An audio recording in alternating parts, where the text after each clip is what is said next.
Jeremy Frimpong rekrutan ideal untuk bek kanan Barcelona. Pelatih baru FC Barcelona Hansi Flick dan Direktur Olahraga Deco sepakat bahwa Jeremy Frimpong adalah target ideal untuk memperkuat posisi bek kanan Blaugrana musim depan. Pernyataan ini disampaikan menyusul laporan dari media Spanyol, Diario Sport, yang mengungkapkan bahwa Frimpong masuk dalam daftar prioritas transfer musim panas Barcelona. Frimpong, yang tampil impresif bersama Bayer Leverkusen di Bundesliga, dikenal dengan kemampuan ofensifnya yang luar biasa serta kecepatan dalam transisi. Gaya bermainnya dinilai sangat cocok dengan filosofi permainan Flick yang mengedepankan intensitas tinggi dan fleksibilitas posisi. Barcelona saat ini tengah mempertimbangkan berbagai opsi untuk mendatangkan Frimpong, termasuk skema transfer langsung atau tukar pemain. Dengan kebutuhan mendesak akan bek kanan berkualitas, Frimpong dianggap sebagai solusi jangka panjang bagi skuad muda Barcelona. Kami butuh bek kanan yang agresif dan cepat. Frimpong punya semua itu dan dia bisa berkembang lebih jauh di Barcelona, ungkap Deco dalam wawancara internal klub. Jika kesepakatan tercapai, Frimpong akan menjadi rekrutan pertama era Hansi Flick dan simbol awal dari restrukturisasi skuad menuju musim 2025-2026. Barcelona merasa Jules Koundé membutuhkan pendamping yang kompeten setelah bermain hampir di setiap laga musim ini. Flick tidak ingin memaksakan Koundé terus bermain tanpa rotasi yang memadai. Frimpong dianggap sebagai solusi ideal karena bisa bermain sebagai bek kanan maupun sayap kanan. Fleksibilitasnya memungkinkannya menjadi pilihan cadangan untuk Lamine Yamal jika diperlukan. Menurut laporan Relevo, Barcelona melihat Frimpong sebagai pemain yang bisa memberikan nilai tambah. Namun, harga yang ditetapkan Leverkusen akan menjadi faktor penentu.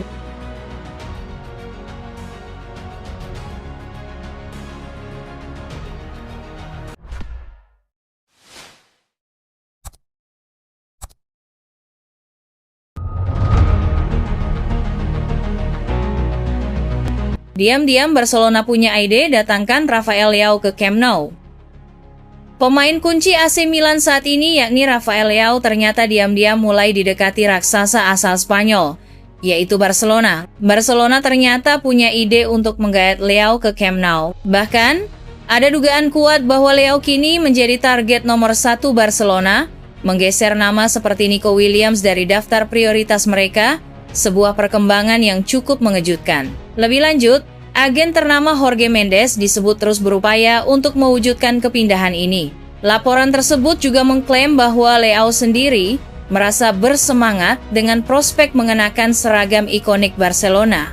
Menurut laporan dari Sport melalui Sempre Barca, Blaugrana sangat tertarik dengan ide mendatangkan Leao. Presiden Joan Laporta diyakini mampu mengeluarkan potensi terbaik dari pemain sayap tersebut. Rumor mengenai masa depan Leao hampir selalu melibatkan Barcelona, baik sebagai peminat utama maupun sebagai pengamat di latar belakang. Kualitas Leao sebagai salah satu pemain terbaik dunia tentu menjadi alasan utama ketertarikan ini. Namun, laporan terbaru menunjukkan bahwa Barcelona telah melakukan pemantauan ekstensif terhadap sang pemain. Barcelona berharap untuk kembali menerapkan aturan satu La Liga sebelum jendela transfer musim panas 2025 dibuka. Jika rencana ini berhasil, hal tersebut bisa membuka peluang bagi klub untuk mendatangkan pemain dengan biaya besar. Salah satu nama yang kemungkinan besar akan masuk dalam daftar target transfer Barcelona adalah Rafael Leao, pemain andalan AC Milan. Menurut laporan yang dirilis Mundo Deportivo, gagasan mengenai transfer Leao pada musim panas mendatang semakin mendapatkan perhatian serius dari pihak klub. Hal ini terutama didorong oleh keyakinan bahwa Leao,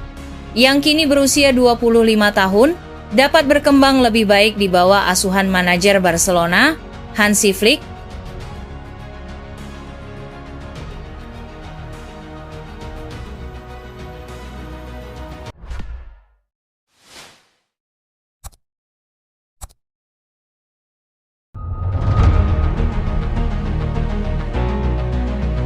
Terlempar dari Liga Champions, Barcelona kini harus fokus ke La Liga. Barcelona terlempar dari perebutan gelar Liga Champions. Itu setelah Lamine Yamal DKK didepak Inter Milan secara dramatis dengan skor 3-4 lewat extra time pada semifinal leg kedua di Stadion Giuseppe Meazza, Milan, Rabu 7 Mei 2025 dini hari WIB. Meski tak bisa lagi meraih treble winner, La Blaugrana masih berpeluang besar untuk mengangkat trofi juara La Liga 2025.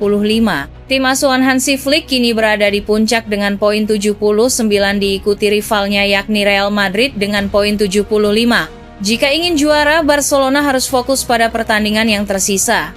Apalagi di sisa pertandingan tersebut, Barca akan bertemu sekali lagi dengan Real Madrid.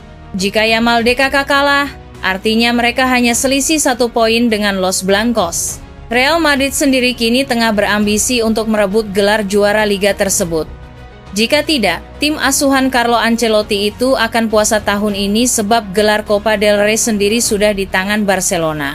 Duel El Clasico antara Barcelona versus Real Madrid nantinya akan tersaji pada pekan ke-35.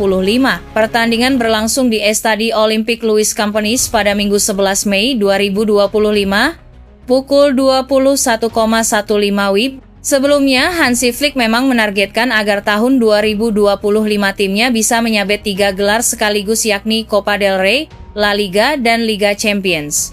Sebelumnya, Hansi Flick memang menargetkan agar tahun 2025 timnya bisa menyabet 3 gelar sekaligus yakni Copa del Rey, La Liga, dan Liga Champions. Pelatih asal Jerman itu menginginkan agar Barcelona mampu mengulang kesuksesan tahun 2009 dan 2015 lalu, saat bisa mengawinkan 3 gelar utama dalam semusim tersebut. Namun mimpi Barcelona untuk masuk final dan juara Liga Champions harus kandas di Stadion Giuseppe Meazza, kandang Inter Milan.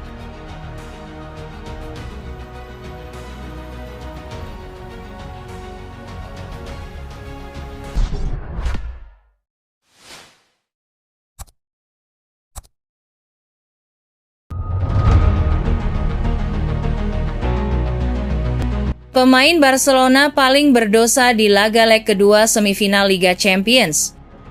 Kekecewaan besar menyelimuti para pendukung Barcelona setelah tim kesayangan mereka tersingkir dramatis dari Liga Champions 2024-25 di tangan Inter Milan. Dalam laga leg kedua semifinal yang penuh emosi di San Siro, satu nama kini menjadi pusat kemarahan fans, Ronald Araujo. Barcelona sebenarnya berada di ambang final ketika Rafinha mencetak gol ketiga mereka di menit ke-87, membawa agregat menjadi 6-5 untuk keunggulan tim tamu.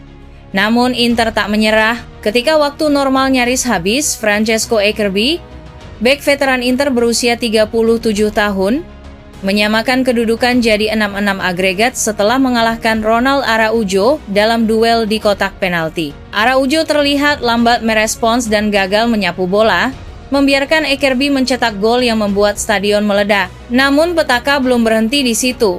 Di babak perpanjangan waktu, Davide Fratesi mencetak gol kemenangan untuk Inter setelah memanfaatkan situasi serangan cepat. Dalam proses build-up, Marcus Thuram mendapat ruang terlalu banyak untuk mengatur umpan dan lagi-lagi, Araujo terlambat menutup ruang dan terlalu pasif dalam penjagaan. Setelah peluit panjang dibunyikan dan Inter dipastikan lolos ke final Liga Champions di Allianz Arena, media sosial langsung dipenuhi kritik tajam kepada Ronald Araujo. Kritik ini menjadi ironi tersendiri, karena Araujo sebelumnya dianggap sebagai salah satu bek paling tangguh di Eropa, dengan ketenangan dan kekuatan fisiknya menjadi andalan Barcelona di laga-laga besar. Pelatih asal Jerman itu harus mengevaluasi dengan cermat apakah bek Uruguay ini masih layak menjadi tulang punggung pertahanan Blaugrana di musim-musim mendatang. Meski satu pertandingan tidak menentukan segalanya, penampilan buruk di laga sebesar semifinal Liga Champions tentu akan meninggalkan kesan mendalam.